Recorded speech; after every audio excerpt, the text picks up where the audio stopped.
Good evening, ladies and gentlemen, and welcome to the Board of Selectmen's meeting for Monday, February 29th. Please rise for the Pledge of Allegiance. I pledge allegiance to the flag of the United States of America and to the republic for which it stands, one nation, under God, indivisible, with liberty and justice for all.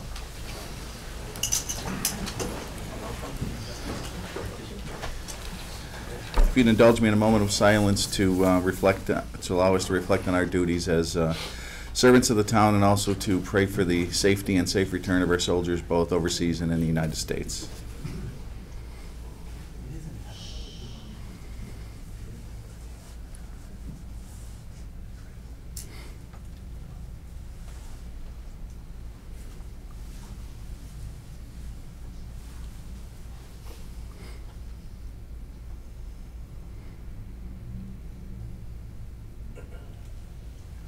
Thank you.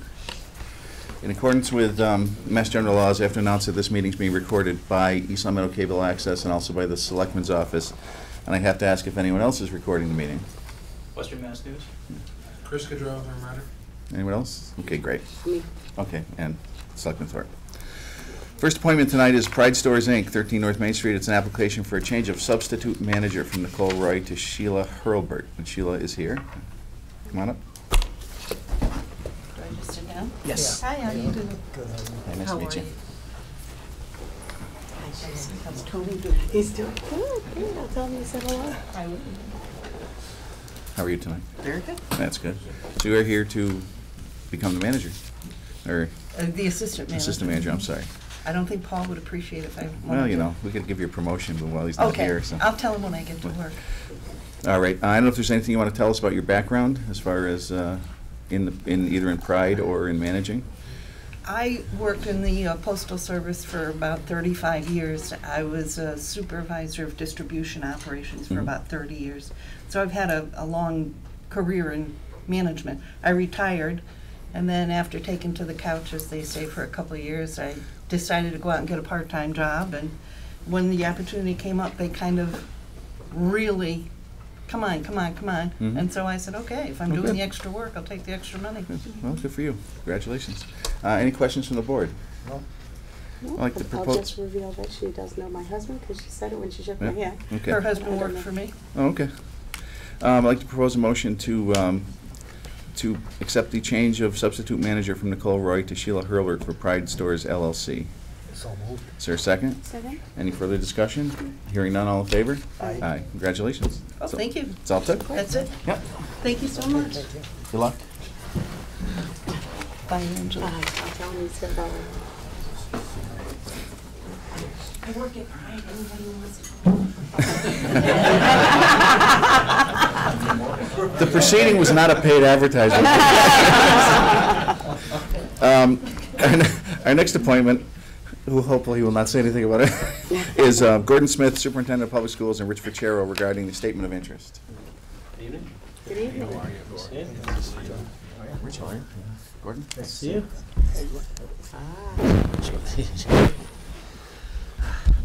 How are you tonight? Great.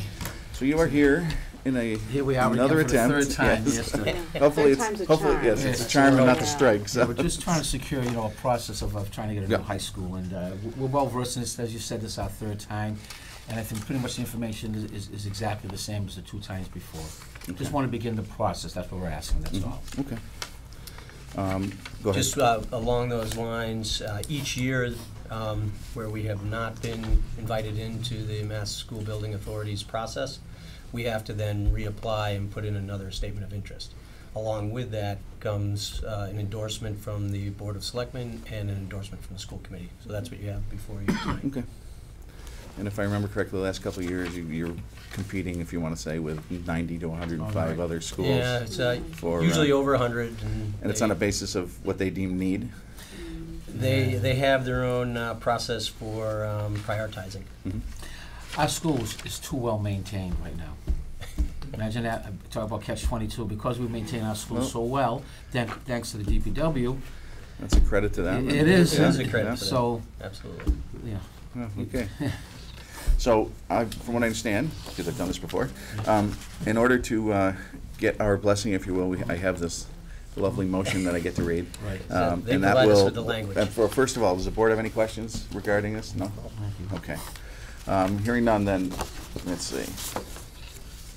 I'd like to propose a motion, having convened in an open meeting on Monday, February 29th, 2016, prior to the closing date, the East Long Meadow Board of Selectmen of the Town of East Long Meadow, in accordance with its charter, bylaws, and ordinances, has voted to authorize the superintendent to submit to the Massachusetts School Building Authority the statement of interest form dated on or before April 8th, 2016 for East Long Meadow High School, located at 180 Maple Street, which describes and explains the following deficiencies and the priority categories for which an application may be submitted to the Massachusetts School Building Authority in the future. Priority 3, loss of accreditation. Priority 5, replacement, renovation, or modernization of school facility systems such as roofs, windows, boilers, heating and ventilation systems to increase energy conservation and decrease energy-related costs in the school facility. Priority 7, replacement of or addition to obsolete buildings in order to provide for a full range of programs consistent with state and approved local requirements. And hereby further specifically acknowledges that by submitting the statement of interest form, the Massachusetts School Building Authority in no way guarantees the acceptance or the approval of an application, the awarding of a grant or any other funding commitment from the Massachusetts School Building Authority, or commits the East Long Meadow Public School District to filing an application for funding with the Massachusetts School Building Authority. So moved. Is there a second? Second. Any further discussion? Hearing none, all in favor? Aye. Congratulations. Well, thank you for Thank your you. support. Go get 'em. Schools. Really appreciate it. Thank you very much, y'all. Thank you. Have a good day. Have a good night. My reading's a month. Yes, what is that? Thank you. Yeah. Thank you.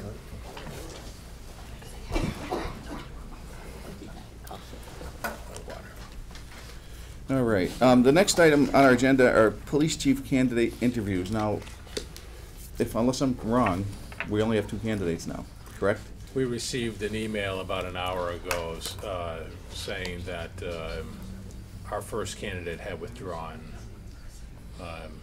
So, Okay, so we are down to 2 candidates. Now, what I'd like to keep to the interview schedule, even if the candidates are here. I don't want to jump the gun, so to speak. So what I'd like to do is move ahead. We can do some other business in the interim.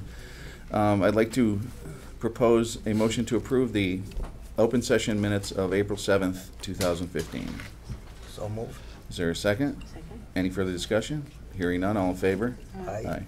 I'd like to propose a motion to approve the executive session minutes of April 7th, 2015. So moved.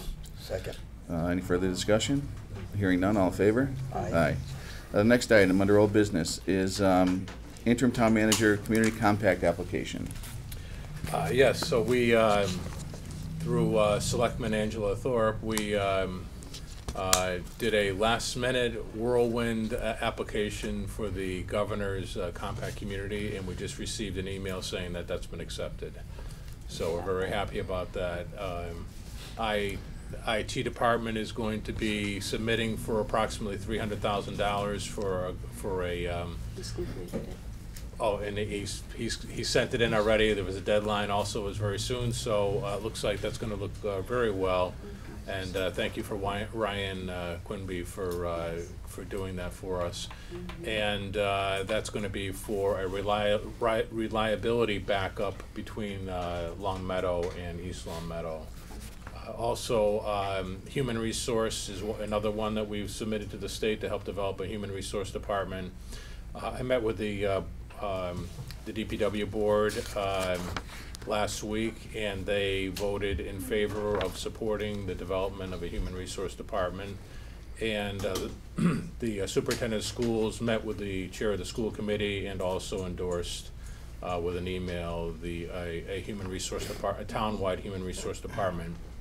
Of course, there would be certain caveats because each of those departments has their own human resource requirements that they need to monitor. So we're happy to move that forward, and we'll be going to the appropriations board with that request. Okay. Yeah. And the next item is updates that don't require votes. Yeah, so I kind of mixed the human resource in Oh, with okay. that one. Yeah, so All right. So we're all set with that one? We're all set, All right, yeah. thanks. Under new business, we have citations for Eagle Scouts Richard Holden and Daniel Tengren. The ceremony's on March 13th, 2016, I believe that is, starting at 3 p.m. at St. Paul Lutheran Church, 181 Elm Street. That's a note. Actually, I have to make a motion to approve the citations for Eagle Scouts Richard Holden and Daniel Tengren. So moved. Is there a second? Any further discussion? Hearing none, all in favor? Aye. I want to congratulate them because I know that's that's quite a milestone and it's a lot to do to get to that point.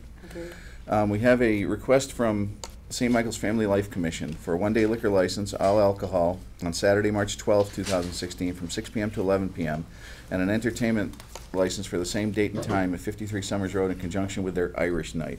I'd like to propose a motion to approve the liquor license and the entertainment license for this event. So moved. Is there a second? Second. Any further discussion? Hearing none, all in favor? Aye. And next, we have a request from St. Paul the Apostle Church for a one-day liquor license, beer and wine, on Saturday, March 12, 2016, from 1 p.m. to 4 p.m. at St. Paul Social Hall, 235 Dwight Road, in conjunction with a birthday party. I'd like to propose a motion to approve the one-day liquor license for that event. So moved. Second. Any further discussion? All in favor? Aye. All right. Next is, I believe, the Board of Health. Okay, Board of Health, old business, we have nothing. New business, we have a request from the MRC Coordinator, temporary food service permit on Saturday, March 5th, 2016, from 8:30 a.m. to 3:30 p.m. at the Council of Aging, 328 North Main Street, in conjunction with a train-a-thon. Temporary food service application approved by Amy Podorski and the health agent. Approvals received from the Planning Board and Council on Aging to park the MRC Mobile Disaster Field Kitchen truck in the parking lot at the Senior Center. So moved. Second. Any discussion? All in favor? Aye. Then we have a report from the MHOA Tobacco Control Director, Retail Inspection Compliance Check. Amy, you want to come up there?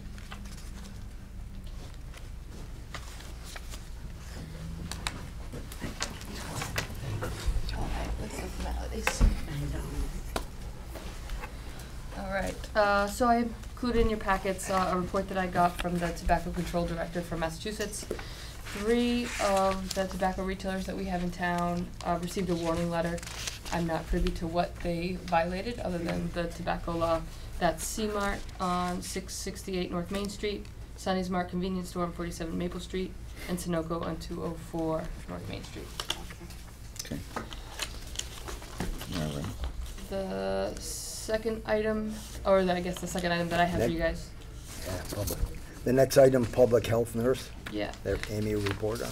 So last meeting, you guys signed the MOU for a free public health nurse for the remainder of the fiscal year. In discussions with our current public health nurse, we both mutually agreed that her services were no longer necessary. I just need the board to vote on that. Like to make a motion to vote on eliminating the public health nurse. So moved. Second. Second. So we're eliminating the person that's in the position, not the public health nurse. Okay, it's because we still need to have the public health nurse. Yeah. Who's being covered by the free public health nurse. Okay, just making sure. Yeah. Okay, Okay. thank So you. that's a correction to the motion, right? That it's the position remains, but the person who's doing it right now is no longer necessary. I'll move the correction. Okay, so Second. second. Any discussion other than Angela? Just, All in so favor? Aye. Aye on the motion, and now the amended motion. We'd like to vote on the amended motion. I'll move the amended motion. Second. Any discussion? No. All in favor? Aye. All right. Thanks. Amy. Thank you, Amy. Why don't we do meetings, invitations, and reminders? Okay, sure. Since we're running extremely early. Okay, invitations for the PVPC Regional Roundtable Luncheon on Thursday, March 10th, from 11:30 to 2 at the administrative offices at PVPC, located at 60 Congress Street in Springfield. Large conference room on the second floor. Please RSVP by March 7th.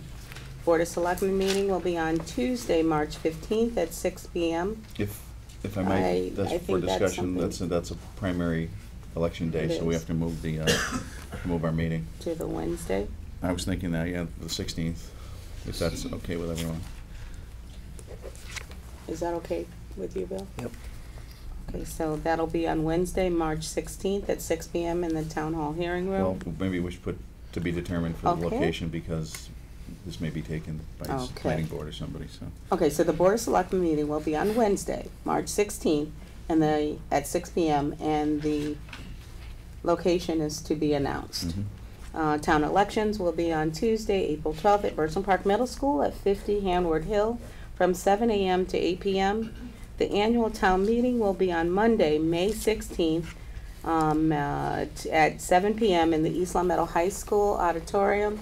And also, we are having that nice event that's happening on March 5th for Mardi Gras, that will support eLeaf, which supports our schools.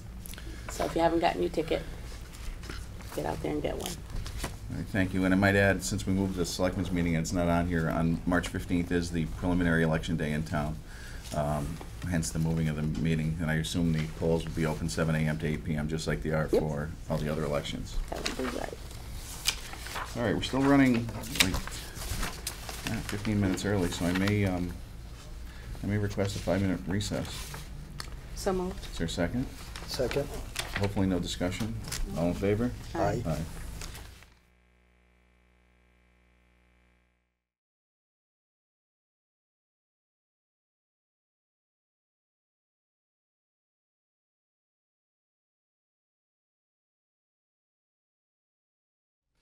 We're back, and before, we have two candidates to interview tonight for police chief, and before we do that, I'd like to make a couple comments. The first comment being, I'd like to thank our committee that we put together to choose the candidates for tonight. I know they had, I think it was 17 candidates, and they whittled it down to 5, and then whittled it down to 3. And I know it was a tough task because there were many qualified candidates, and they did the best job that they could. I know they were under some time constraints, and that leads to and some also information constraints, and that leads to my second comment, is I'm in favor of interviewing the candidates tonight, but I believe in order to choose a candidate, there's a couple things we still have left to do, because they were not able to do a full background check, Corey check, or reference check on the candidates. So I think we can interview the candidates tonight and then reconvene. I don't know how long that would take. I'd have to talk to the people that would do these, but I think we could reconvene, say, in a week or so, and make our final decision. Hoping the board will agree with me, because my thought process is, without those checks, we're basically hiring a police chief, and we're not even doing the due diligence that we would for a summertime counselor or summertime person up at Pine Knoll. So that's my thought process on it. I don't know if the board is in favor or against that, but I think it's the proper way to go, because this is a decision that's going to affect the town for years to come, and I don't think it's one that can be taken lightly or quickly. Yes? Are we allowed to speak? In what regard? I have a question. Okay. You have to state your name and... Oh, I'm sorry. My name is Melody O'Neill, and I'm a resident here in town. Yep. And forgive my lack of knowledge, I just found out about a couple of things recently. And I guess my question is, why are we even looking for a new police chief? I mean, I can turn that over to Selectman Gorman, who was, I believe, the main force in putting the contract out to bid, if you'd like to answer that. Because in 2013, we had a budget of $384,000 just for overtime. That's not including road jobs. 2015, we had a budget of $377,000. When the police chief took the job over back in 2005, there were 12 candidates. The police chief was number 12. Mr. Noonan, who was from Springfield, was selected for the chief's job. He chose not to take it and went to Springfield, and they made him a captain. Instead of the select board at that time choosing number 2, 3, 4, or 5, they went down to number 12. So the chief shouldn't have even got the job by right. Well, I think that... But let me finish. And so at that time when the chief took the job, he stated in a reminder that, that he knew overtime was gonna be a headache prior to him taking the job. So with all due respect, you just got done saying that he shouldn't even have gotten the job, but isn't that what the board decided? Isn't that who they chose? Yes, but So- they should have gone down the list. You don't go to the bottom of the list. The chair should take control. Just like on the civil service list, you gotta take the top 2 people, or the top person. Well, so we're not gonna go into the mistake that the obvious board made at that time, but I guess the fact of the matter is, he was chosen, and he has served, and he served very well for Long Meadow, from when I was a small child living there, into Hamden, into here and now, and I guess I'm just very confused as to why we're spending time and money and energy trying to replace somebody who served this community and protected everybody for so long. I'll tell you why, ma'am, because I get 8,000 calls at my house on the high taxes in East Long Meadow. I was put in as a selectman, not because I'm a politician, because I was gonna try to get the taxes down and see what was causing the problem in East Long Meadow. Because if we don't control the taxes in this town, we're gonna go up to $25 a thousand, and it won't only be the chief, it'll be a bunch of patrolmen getting laid off, because we won't be able to afford people. So it's either we get things under control right now and do it right now, because the selectmen before didn't get things under control. So we have to get things under control right now, or there's gonna be layoffs in the town, and a lot of people are gonna get hurt. Well, I absolutely agree that the taxes needs to be, I'm just not sure that doing it this way is gonna solve anything. Well, let me just tell you something. I run my household on the money I got. But I'm gonna blame the appropriation committee also, because from 2005 to 2016, they gave the chief a pot of money, and they spent it. They never once questioned the chief on why he's spending so much in all those years. So then I came along, and then I came along, and I looked into it, and our town is spending a lot more than other towns that are comparable to us as far as population and as far as officers that are served the town. So we have to do something. And we're looking into everybody's budget. Point of All order. right, thank you. This is, I know we've got a few more. Chairman, I know this isn't a public hearing, but I would like to say something since that was mentioned as one of those former board members. Okay? Gary Delisle, that was the chairman of the Board of Selectmen when we hired Chief Millis. I think it was a great decision. And I'd like to clarify that Chief Millis was not number 12 on the list. It was not number 12 on the list. We had a search committee. They returned the top 3 candidates. Thank you. Well, Mr. Delisle, I can tell you right now All right. that I can show you he was number 12 on the list because I have proof of it, okay? Point of order, sir. Yes. Well, We have an interviewee. that's true, that's true. Yeah, right. But we also have a public that, Can they speak after the interview? well, I think that'll sort Sir, of I be. just have one question. If you're Wait a talking minute. about going down the list. Can you identify yourself? Sid Starks, 28 Elm Street. If indeed you had a search committee come down and narrow it down to the top 3, and they chose their top person, if you're going down the list, are you 3 going to give us your word that you're going to go with the top person the committee selected, or are you going to go out and just play a wild card and pick who you want? They gave us the top 3. Correct, right? Right, and no, they didn't, they're not ranked. Mr. Fabrici, So can I there's- speak? yeah, that's why This we're- is the last comment. Jason Ginepro, East Long Meadow, 17 Rufino Road. I'm a member of the police department. I'm also a resident taxpayer. Okay, some of the statements that are being made about Chief Mellis as far as the overtime is untrue. Chief Mellis has always tried to knock the overtime budget down. He's always tried to hire more patrolmen, okay? At times, he hasn't been able to because the board hasn't allowed him to. I think it was up to Chief Mellis, he'd hire another 10 officers. Okay, so to blame this totally on him and the budget, it's wrong. It's not. It's not his fault. That's right.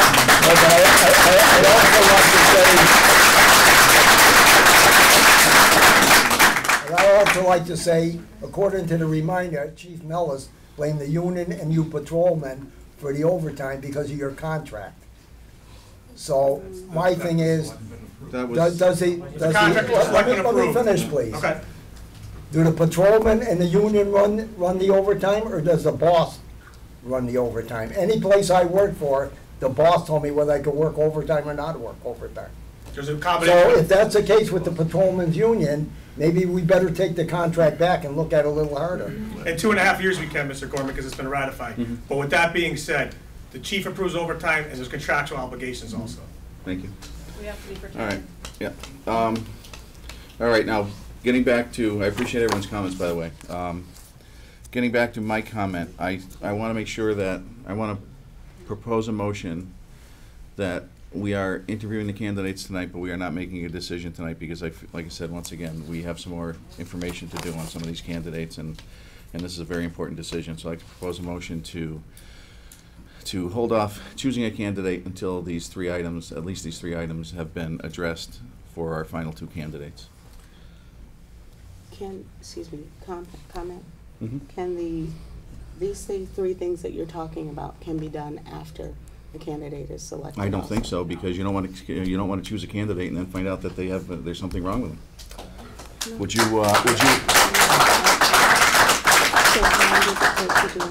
Would you look at a new car or look at a used car and buy it and then bring it to your mechanic to check it and see if it's any good? I wouldn't. I think they're two different things. I don't think they are at all. The question was, can you do it, can you legally choose I- the candidate and then do the check afterwards? And I believe you can. But I think that defeats the purpose. Why would you choose a candidate if you don't have all the information about them? And I'm adamant about Well, that. through the chair, Yeah, I mean, I'll say something in regards to that. through the Yeah. chair, No. I think we should set a timetable to do these. well, that's what I want to do. I want to do, like, I don't know how long it would take to do these checks, but if it's a week, it's the week. If it's a week and a half, it's a week and a half. If it's, whatever. I just want to make sure that all the I's are, whatever it is, all the I's are dotted and T's crossed, and I don't want to make a rush to judgment here and find out that we made a mistake. It's simple as that. So moved. Is there a second? I'll second. Any further discussion? All in favor? Aye. Aye, thank you. Given that, could we get our first candidate in? But what date are we gonna set it for? I'm not sure how long this is gonna take, so We I said can't. about a week. I can't give a specific time until we find out how long these checks will take, so. Well, through the chair, I think Yeah. we should set a time limit. Yeah, I think we need a date. Well, I'm thinking at least 7 days, if not more, so. Okay. I would consider the end of next week, maybe, Thursday or Friday. I don't know what's, we can actually just, I don't know if you want to choose a date now. Yeah, I would like to. Okay, please. why don't you know what the dates are then? If that would be, That would be tomorr's the 11th. 1st, so 8th, 9th, 10th, 11th, 10th or 11th, whichever one is preferable to everyone. That's 2 weeks, though. No, it's not. What date? you No, it's want? not, because tomorrow's the 1st, so tomorrow's the 8th, and then the 11th is 3 days after that, so it's next week. Yeah, is that good? Or the 10th, either one. One's a Thursday, one's a Friday. 10. All right, 10th is fine. 6 o'clock? Yep. At a place to be determined, because once again, we don't know who's got what going on. Thank you. All right. Well, sir. That's when you're gonna be in. Hopefully, that's when we'll have all this information and we can make a decision. Come on in, Jeff. How are you, sir?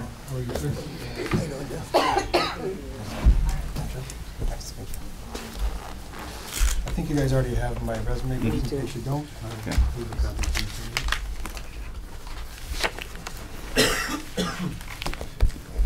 You don't have to bind it on. you. That's all right. Oh, Thank you. That's something I can look at later. You can look at it now if you like. That's fine.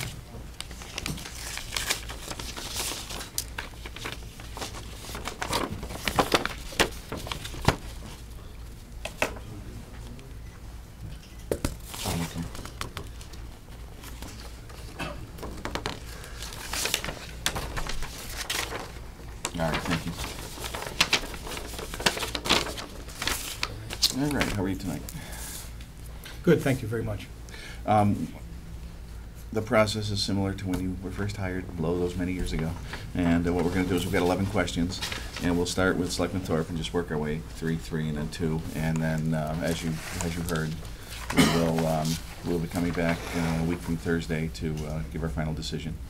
And obviously feel at ease and just answer to the best of your ability. And if you're ready, Selectman Thorpe. For sure.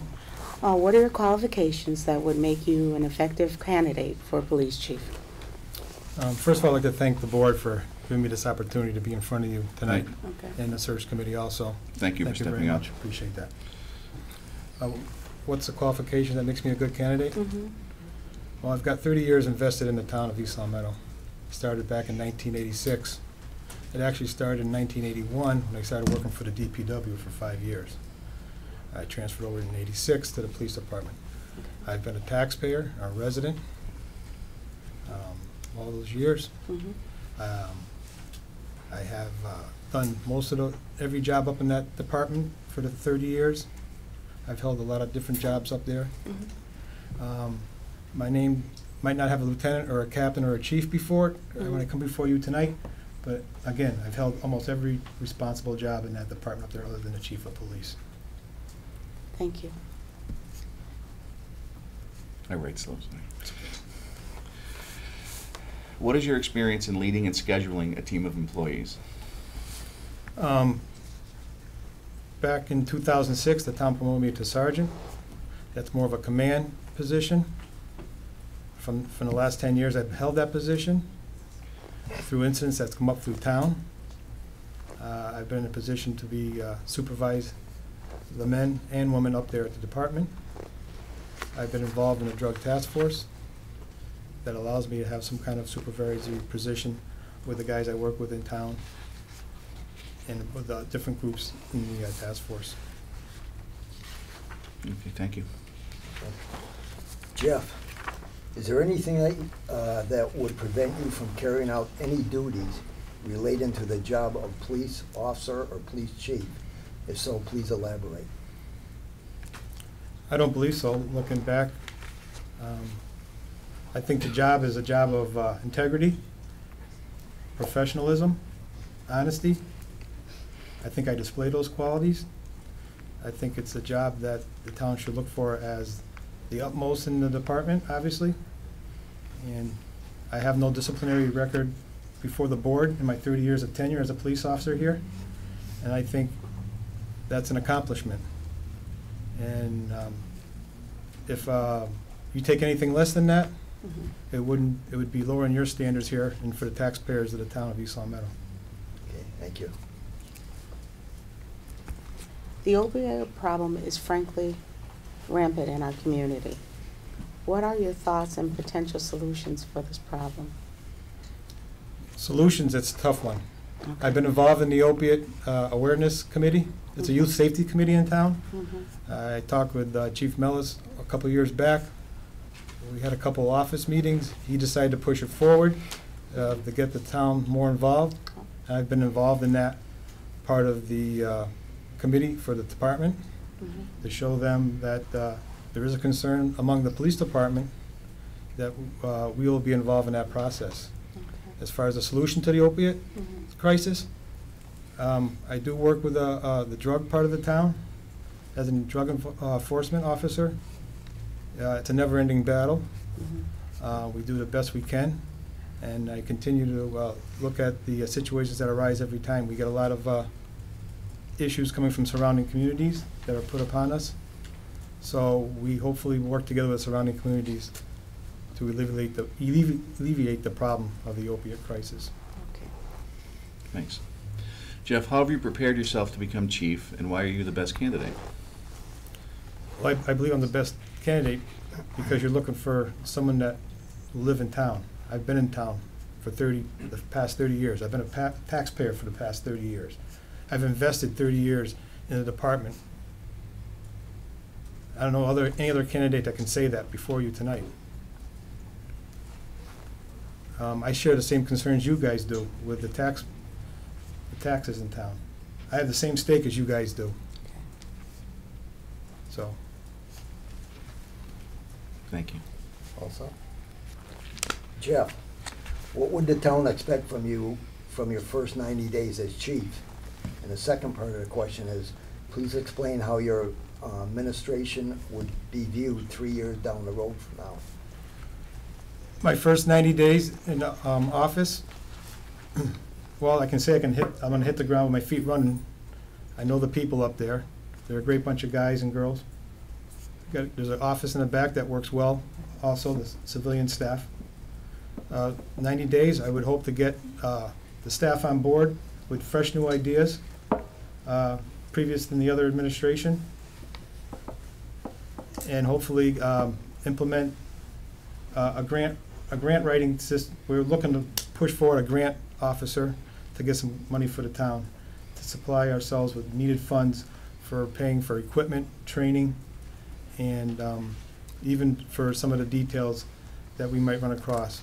There's grant money out there, and that's one of the things I'll be looking forward to do, is secure some grants for the town. And I'm sorry, what was the second part of your question? Please explain how your administration would be viewed 3 years down the road after you're hired. 3 years down the road, they'll be more professional. They'll be more responsive to the community needs. We're all in this together, whether it be the Department of Public Works, the schools, the Board of Selectmen. I believe the communications is the key here. We're going to need to communicate. I have a good working relationship with the other department heads right now. So I would expect my department to stay on course with that and stay in touch with the other departments and move forward. Okay, thank you.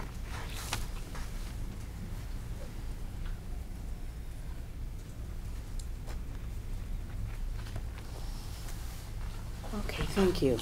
Please give us your thoughts on the importance on the police budget and what would be your priorities. The police budget as a whole.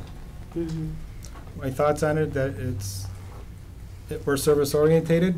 Okay. We don't generate money for the town per se, although there are instances where we do generate a small amount through administrative fees through the town details, gun permits.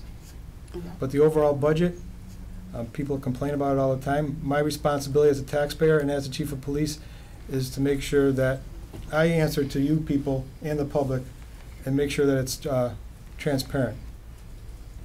Where it goes from here, no one knows for sure, but it's always an issue, budget. And obviously the best thing to do is keep it transparent for the public to see.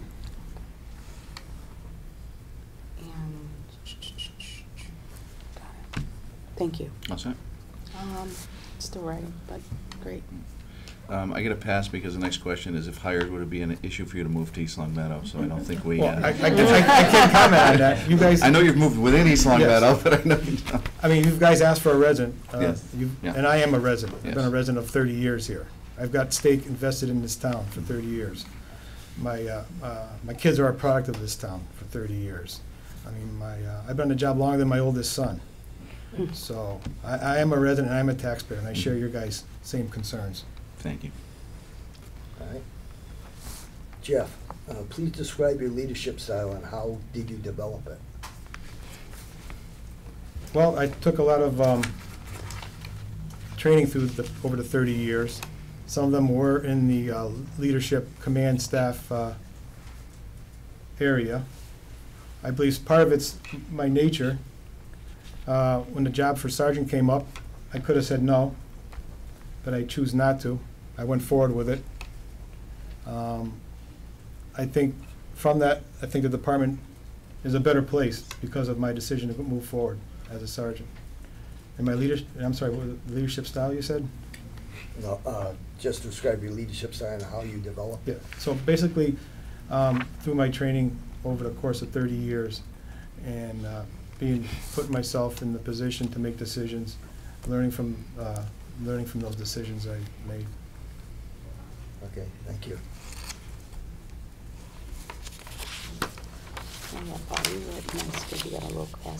Okay, because we have a small department and resources are limited, tell us how you would provide creative membership that would enhance our capabilities. I'll read it again.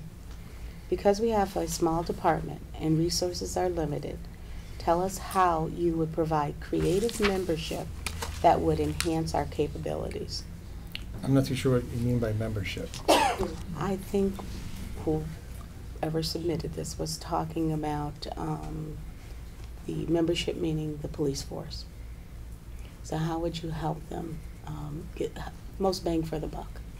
I think that's what they're looking for. Because we have a small department and resources are limited, meaning your budget, tell us how you would provide creative membership, meaning the police force, that would enhance our capabilities. Okay, again, I mentioned a little bit about grant writing. We don't do that. We didn't do it in the last administration. I look forward to doing that in this. I will do it in this administration. Secure monies out there from the state or the federal government that are available to law enforcement, municipalities, entities, to bolster the training, Okay. bolster the equipment part of our job, and also the staffing part of our job. Okay. And that would lessen the burden on some of the taxpayers if we can have someone else actually pick up the bill for some of the items that we need on a yearly basis. Okay. Thank you. Last question. What are your thoughts on citizen involvement in the delivery of police services? We're all a community together. We sit here before each other. We're all in the same boat, basically. You have to have the community involved. Without the community involved, no police department is worth anything. You'll hear that over and over in every department. The community has to get involved, and I believe that. Over the 30 years, I've been able to strengthen the bond between the community, people, residents, businessmen. I've come to know them, they've come to know me, and I look forward to continue that bonding, bringing the community together. And with the help of the department up on the hill, that'll happen. But it's very important. Without the community, we're no one, and that's a goal of mine. Thank you. Can I just make one closing remark? I was gonna say, yeah. Sure, anything else you'd like to add? 30 years ago, in 1986, you guys invested in me then.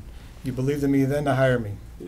20 years later, in 2006, I came before the board for the sergeant's position. You believed in me then, and you hired me.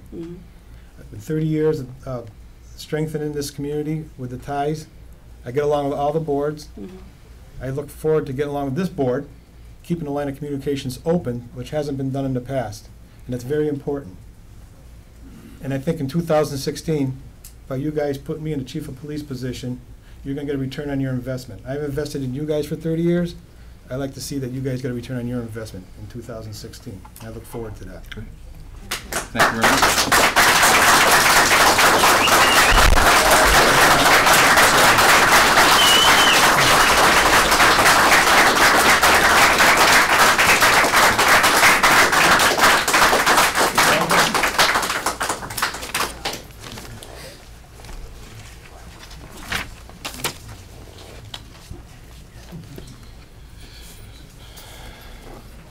Let me know when you guys are done with your notes, so I don't want to rush the process and get somebody in here while you're still writing stuff.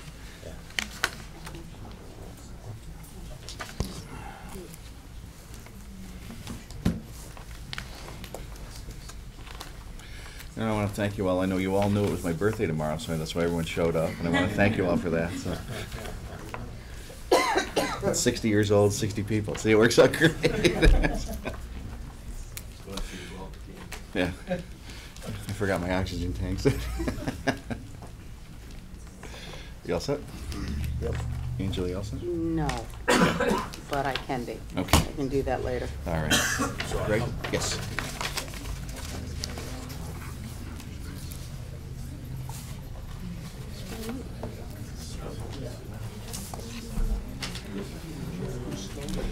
Tell me I don't look a day over 70. So.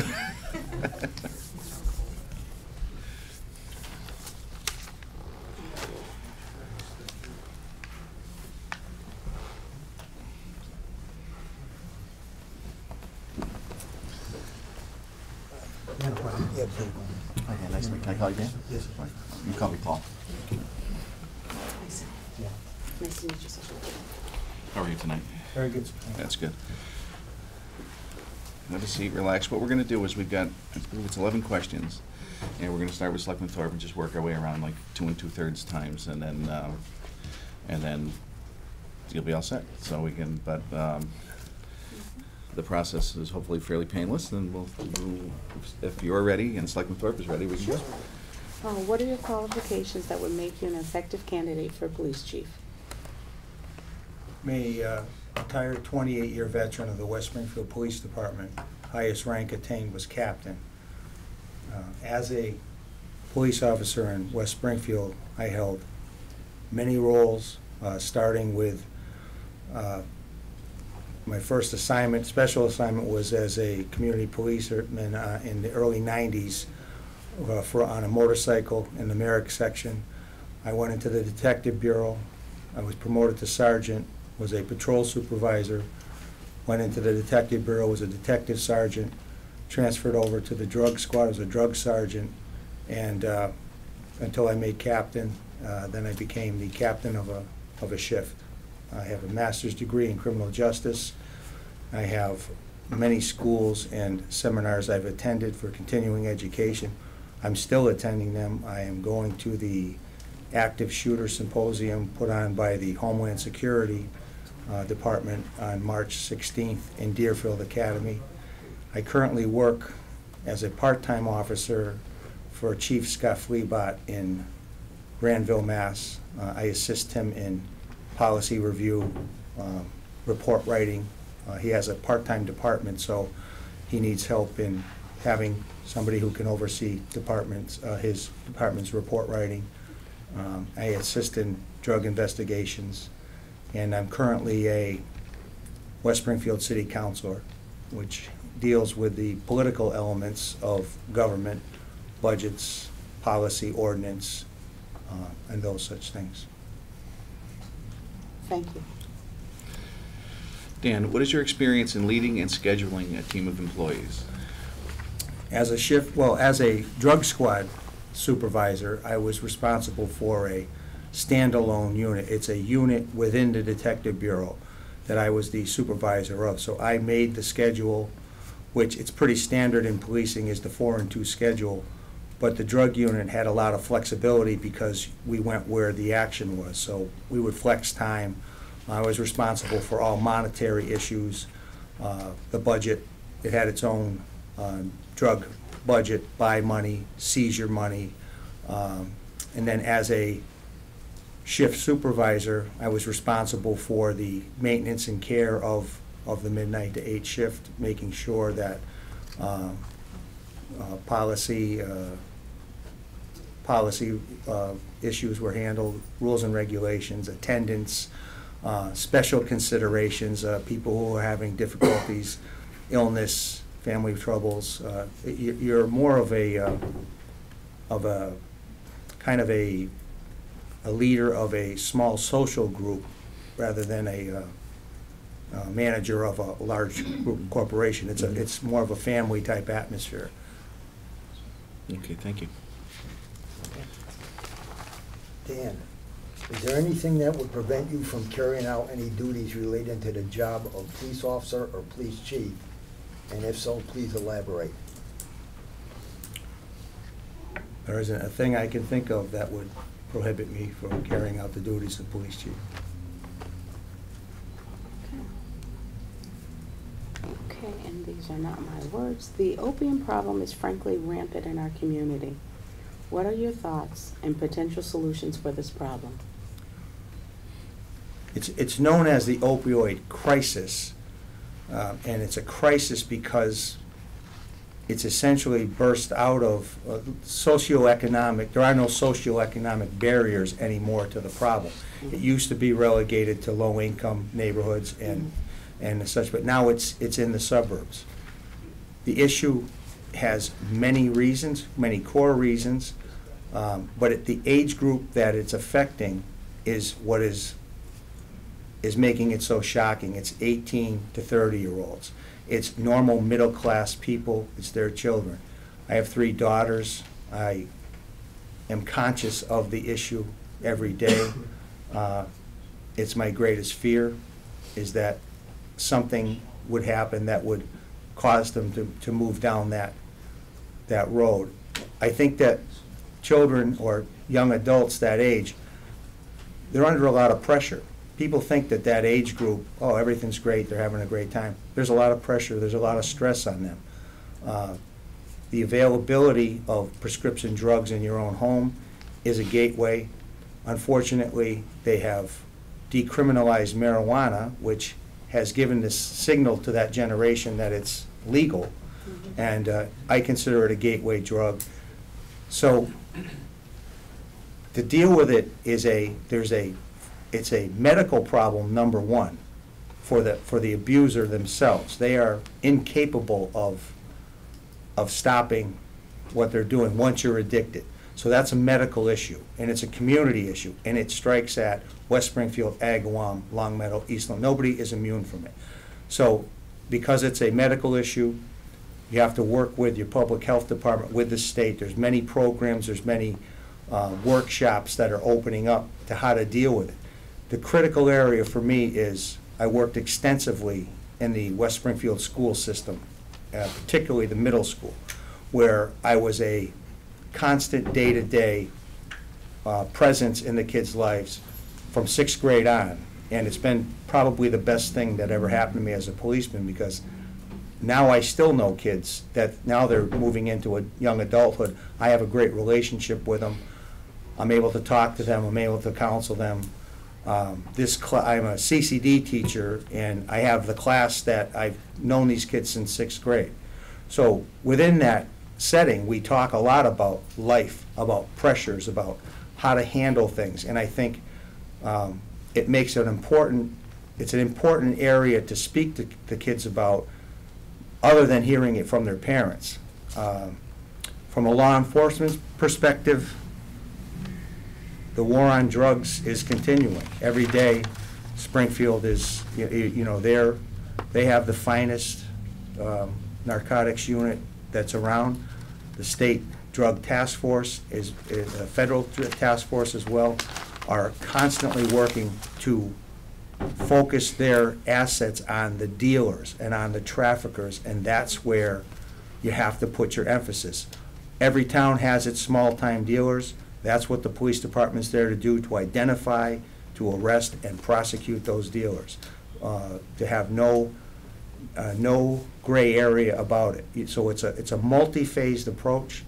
The police have a huge input in it as far as their community involvement to get to the children, be role models, be somebody that can be approached and talked to, and hope that has an effect at steering the kids away from even starting any type of drugs. Thank you. Thank you. Dan, how have you prepared yourself to become chief, and why are you the best candidate? I spent my career preparing, and right from analyzing the supervisors that I had coming up, what worked, what I liked about them, how they supervised me, what the good ones did, what the less than effective ones did. And the biggest transition for a policeman is going from detective or officer to sergeant. You're stepping from being a guy on the street to a supervisor. So all you have to take with you is your experiences that you gained as a patrol officer or a detective, and the exposure you had to good supervisors. And then issue by issue, you begin to craft your own style, and I always likened it to you start with an empty suitcase, and as you go along, you're adding experience. You're going to court. If you're an out front aggressive officer, you're going to court a lot. And court is a master's or a doctorate degree in what to do and what not to do. If you take a case to court and it's not properly documented, if you don't have everything done, there's a lawyer sitting waiting to pounce on you and show you exactly what you did wrong. And that's the best learning experience there is. I always encouraged my subordinates to, don't be afraid to go to court. You're going to get beat up, but you're going to be better for it in the end, because no one's going to be able to open that door again once you learn. So it's real practical experience. It's court. It's preparation for exams is grueling. When you're prepping for sergeant, for captain, which I took the captain's test 4 times because there was no jobs at the time. But that's 8 months of study to prepare for that exam.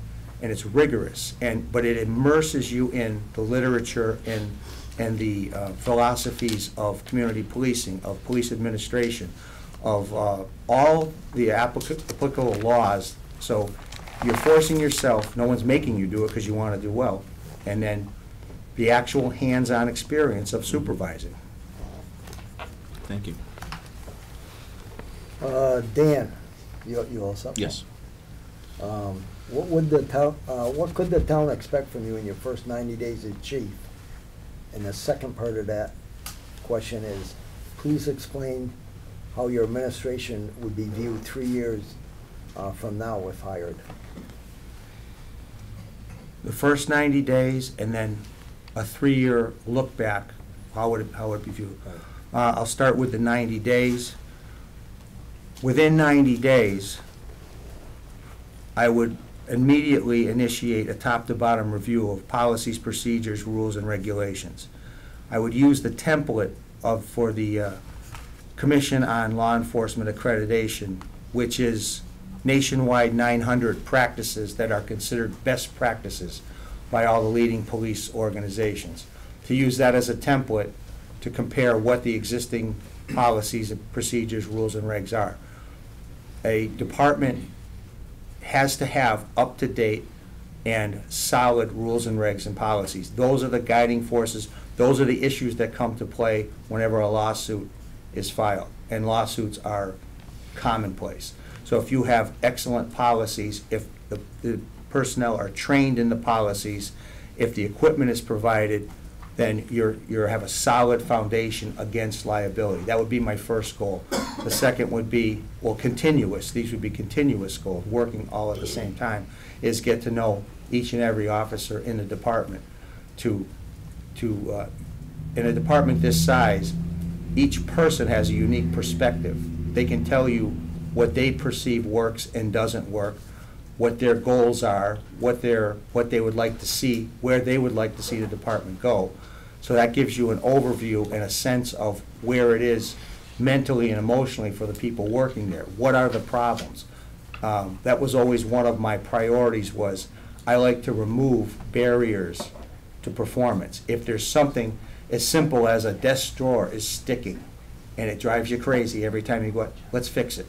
Take those barriers, take those things that make somebody frustrated, make them feel aggravated, because you want someone coming to work in an environment that when they step out on the street, they feel that they have the backing of the department, they feel appreciated, they feel like they're heard, and they have a say. They're a stakeholder in the actual production of the police department. So that would be number 2. And 3 would be a vigorous community outreach to make myself available to any civic groups, senior center, the schools, Rotary, Chamber of Commerce, to introduce myself, to start to talk to the community to see what they perceive are the issues that are facing them, businesses, citizens, etc. The third, that would be the 90 days. A 3-year look back, I would, let's see. Well, actually, in 3 years, I would like to be going through the final steps of having the accreditation committee coming in and checking and seeing that everything's just right, and then East Long Meadow receiving national accreditation. It is a milestone for a police department. Very few departments in the area have it, and it's a liability shield, and it's something that the town can be proud of, and it's something that the officers that work there, that work in an accredited department, are very proud of that achievement. 2, I'm a big proponent of regional dispatch. I believe regional dispatch has cost savings for each town that's involved in it, and it creates a professional standard for dispatch. Dispatching is a critical element to the police. Timely information, having the correct information on a call means the world for the officer getting ready to go to that call. So I would very much like to see that happen as a cost savings for the town also. I'd like to see a regional lockup with the sheriff's department. 99% of police liability issues are gonna come from the lockup and handling prisoners. If a town could bring their prisoners to a regional lockup, turn them over, where the person can be handled by professional jailers, where they have medical, they have commissary, they have everything that they could possibly need while they're in custody there, even if, you know, for the overnight or for the 3-day weekend, which is very difficult on a small department to have a prisoner come in on a Friday and not be able to go to court till Monday. It taxes the department. I would want that. I would want every officer to be trained in the active shooter concept. In today's date and time, it is absolutely critical that that be a component of every police department. Every day there is a shooting, a mass shooting, a workplace violence that happens, and unless you're trained and unless you know how to respond to it, you're going to be put at risk as an officer, and you're going to be ineffective when you get there if you don't know what you're doing. Active shooters stemmed from the Columbine tragedy, and the basic concept was you can't stage outside of an event for 2 or 3 or 4 hours. The initial entry has to be taken. You have to start taking ground immediately, and what happens is, if active shooters, everyone's trained as a tactical officer, and they have the equipment. The first few people there are securing an area that they can control. As more people come in, you start isolating and taking more control, but you also could have wounded people that would bleed out if you were standing outside. So the concept is sound. It builds confidence in the officers.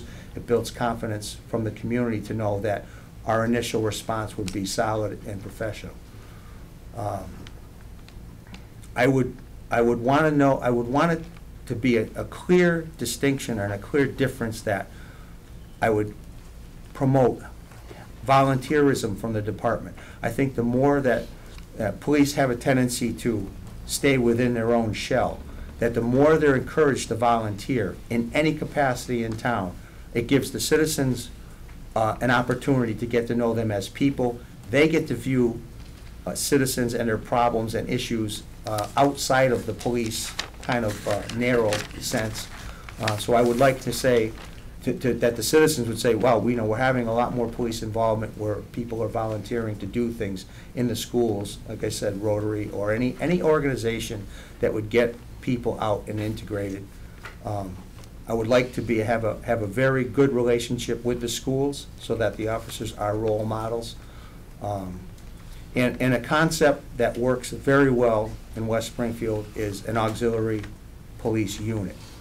It's a vital element in any type of natural disaster or a situation where you need bodies, trained bodies that you know are solid people that you can put into play as a force multiplier. That would be something, in my 3 years, I would be able to want to look back and say, yes, we accomplished those things. Okay, thank you.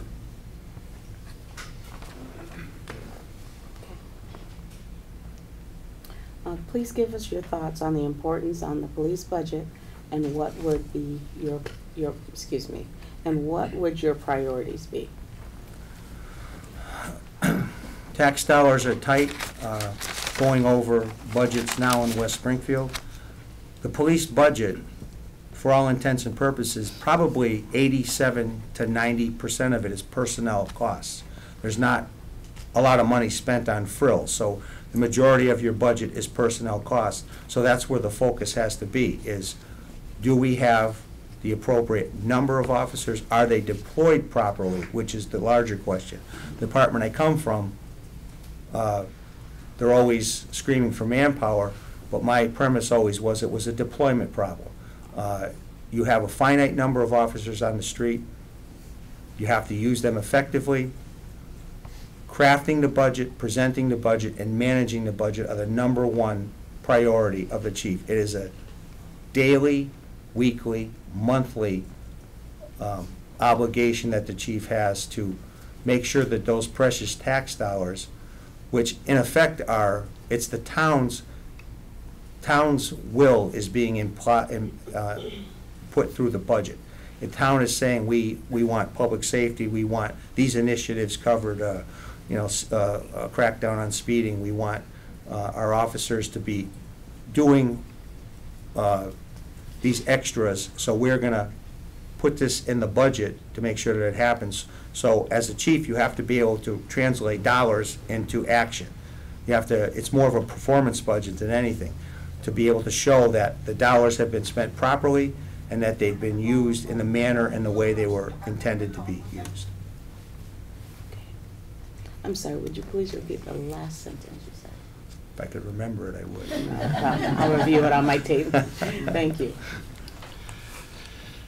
Dan, if hired, would it be an issue to move to East Long Meadow in 3 months? Not at all. Okay. Well, I can write that down easily. Dan, I could repeat that, I got that one. please describe your leadership style and how did you develop it? My leadership style, if it's an official style, it would be collaborative, team building, and selling. I have never been a supervisor that's had to order people to do things. I explain the situation, I lay out the options, and the employees, the officers always responded very well to it. There is a time when you have to give orders, but you can't be, directing an autocratic type of supervisor and have success in the long run.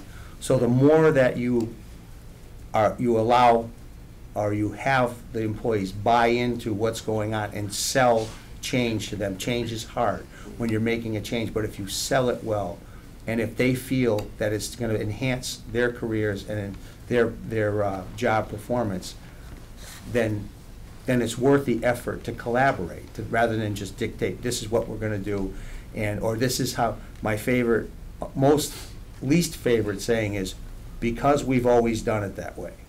To me, that is a reflexive, easy way of doing things, and it requires you not to put any effort into things. You simply, and the way we've always done it might not be working, and it might not be good, it might be frustrating, so why not change it, why not tweak it? But I'm the type of supervisor and the type of leader that wants input. I want to know, are these things working? I'm not afraid to hear they're not. What's your suggestion on how to make it better? Because you could be the last guy in the department, and you could have the answer that is the key to making something that isn't succeed. And if I don't talk to you or don't allow you to tell me that, then I've failed. So when you have a small department, everybody's in. You have to, they're your biggest asset. They're your biggest investment. 87% of your budget's gone to training them, to hiring, all those things. So why not take advantage of them? Thank you.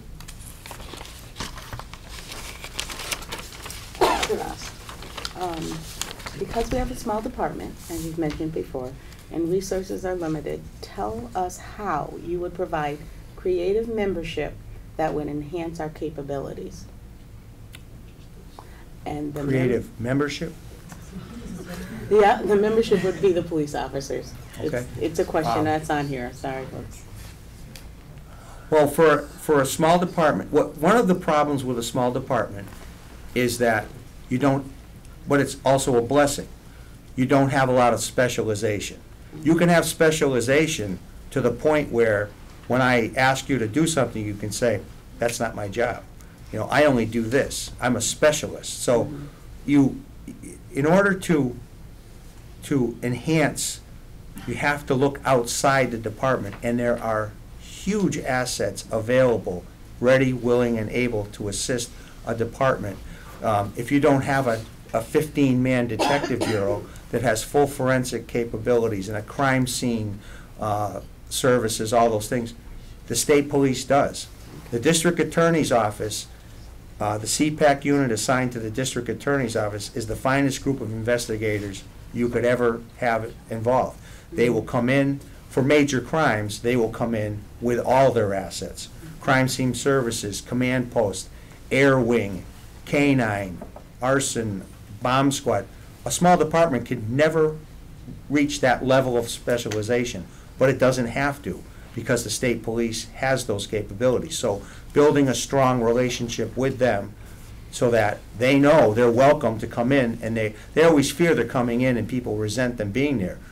No, you're coming in because you're an asset, and we could use that expertise, which we don't have and use every day. It's those skills that they develop are because they're doing it every day. You can't do it once in a while and be good at it.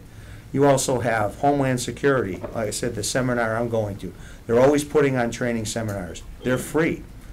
Any type of free training, how can you pass it up? You have the Sheriff's Department has incredible assets available. All these things we can tap into. You just have to focus on what you're, and that's part of the analysis of what do we do well. That's what I would be doing, is what do we do well, and what do we lack, so that I would know, okay, we want to make this liaison, so they know if something of this like this was to happen, we're going to call, and we want that aid from you. So though all those agencies are there, they're staffed, they're funded, and they're ready to go. Thank you. Dan, what are your thoughts on citizen involvement in the delivery of police services? It's critical. Sir Robert Peel, where the Bobbies got their name from, his quote was, "People are the police are the people." Police don't operate in a vacuum. There was a time when it became a very legalistic Joe Friday type of thing, just the facts, ma'am. We only deal with crime. That was found to be a very poor template for reality. The citizenry are actually the people. The chief reports to the police commissioners. The police commissioners report to the people. The people set the priorities for their local police departments. They're the ones that provide the input. They're the ones that they're not complaints, but they're issues help focus the police service. So every opportunity to connect with citizens should be taken advantage of. And that's why I said I would have for myself a continuous outreach program where I want to be immersed in anything that is involving the citizenry, so that I can get a perspective on what they're considering or what they think are the issues that are confronting them. I would even suggest a citizen advisory board that would be a central point for citizens to call, so that problems can be shaped and presented to the police department in a way that helps us focus resources. So you have to be connected with your neighborhoods, with your businesses, to know what's going on. You can't do it driving around in a car.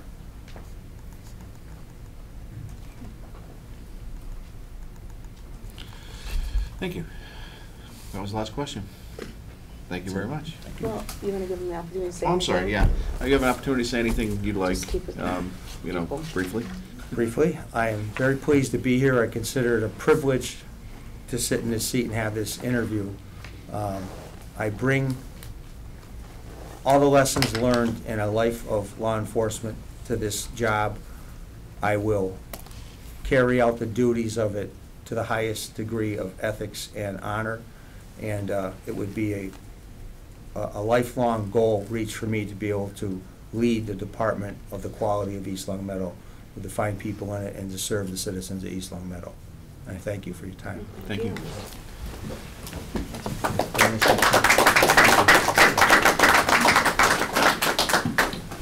Nice meeting you.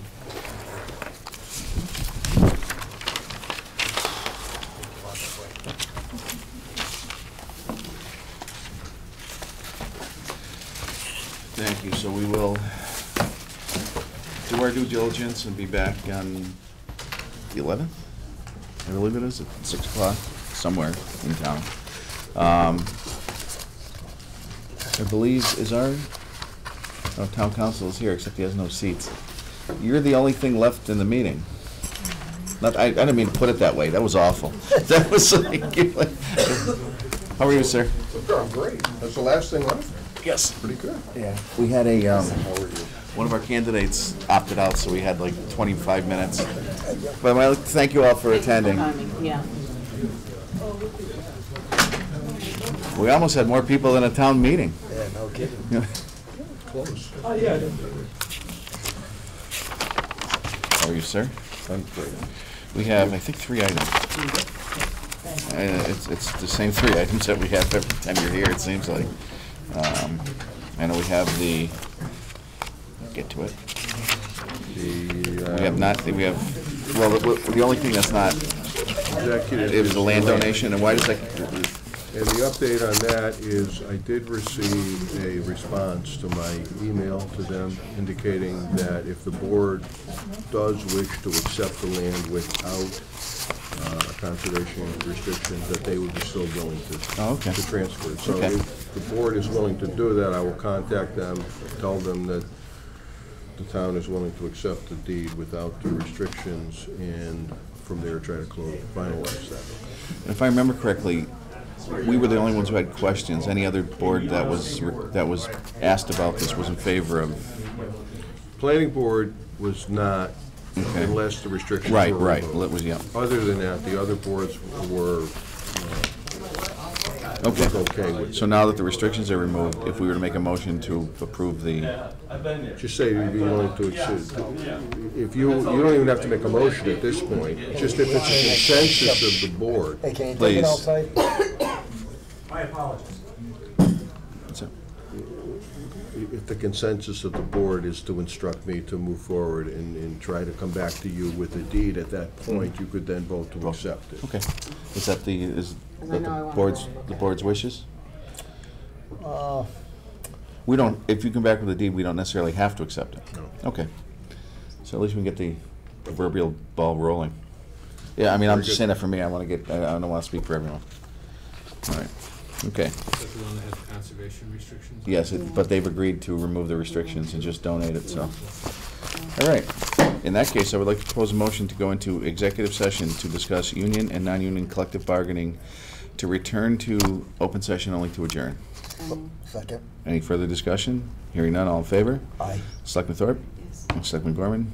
Yep. Selectman Federici, yes. And if it might, your motion also was the intent that to hold the sessions in open session could have a detrimental effect on the. Oh, okay, I'm sorry. position. Yeah, what he said.